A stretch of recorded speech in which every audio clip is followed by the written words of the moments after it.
It was a crisp, cold winter day on the island of Sodor. Snow lay thick on the ground. The engines were working extra hard. James was pulling the slow goods train. He had stopped at a signal. Percy pulled up alongside carrying the mail. "Hello, James," said Percy. Then the signal changed to green. "Goodbye, James," whistled Percy, and he was off in a flash. "I was here first," grumbled James. "Why do I have to wait?" "The mail train is more important than slow goods," said his driver. Later, when James stopped for water, Thomas was already in front of him. "I have to go first," said Thomas excitedly. "I am a guaranteed connection."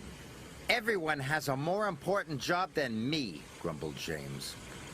"Nonsense," said Thomas. "Everyone knows you're a really useful engine." But James wanted to be an important engine, too. Later that day, Sir Topham Hatt came to see James. "You must take coal to all the stations on the island," he boomed. "If the fires in the waiting room go out, the passengers will get cold and complain."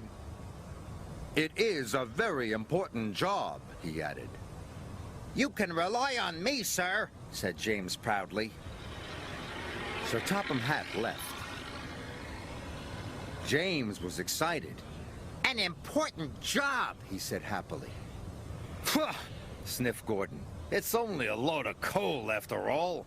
"Nonsense," snorted James. "I am going to keep the passengers warm. What could be more important than that?" And he wheezed over to the water tower.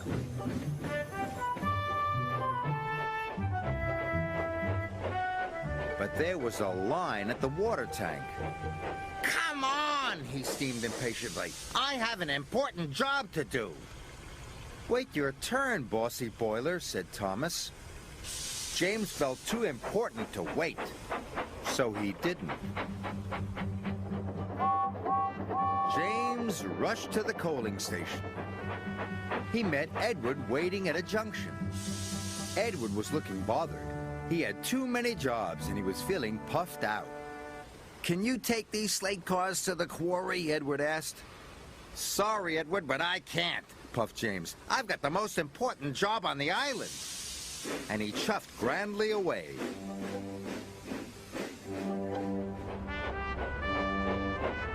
James arrived at the coaling station. He buffered up to the coal cars and was on his way.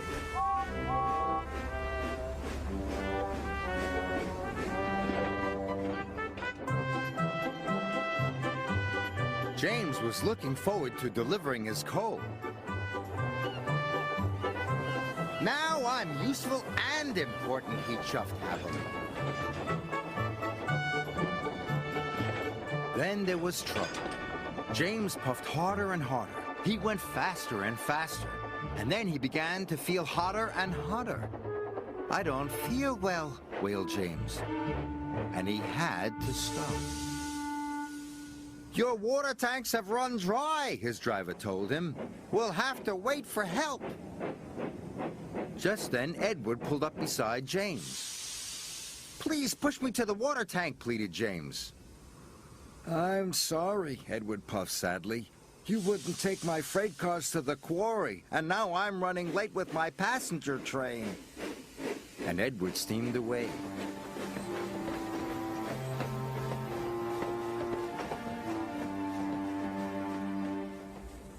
Edward stopped and told the signalman all about James.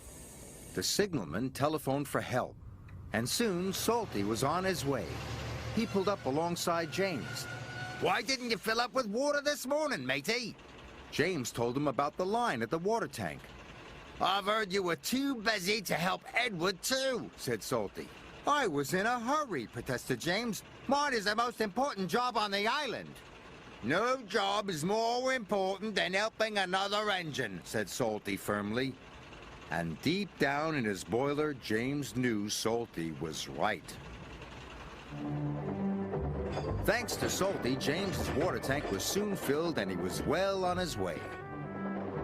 He knew he had to make up for lost time. Then James saw Diesel up ahead. He had broken down and looked unhappy. James wanted to tease him, but then he remembered what Salty had said. No job is more important than helping another engine, he said to himself. And even Diesel is an engine. Come on, Diesel. I'll push you back to the sheds.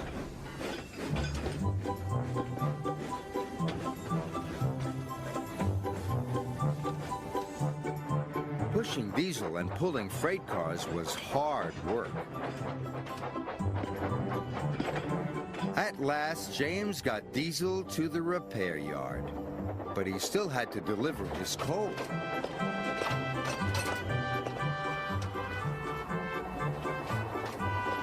The wind blew, and it was getting colder by the minute.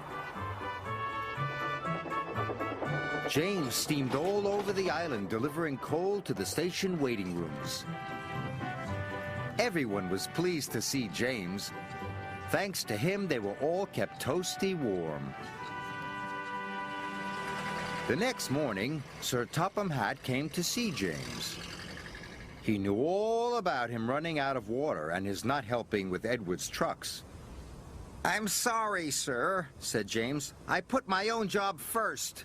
But you did learn your lesson, and you helped Diesel, Sir Topham Hatt boomed cheerfully.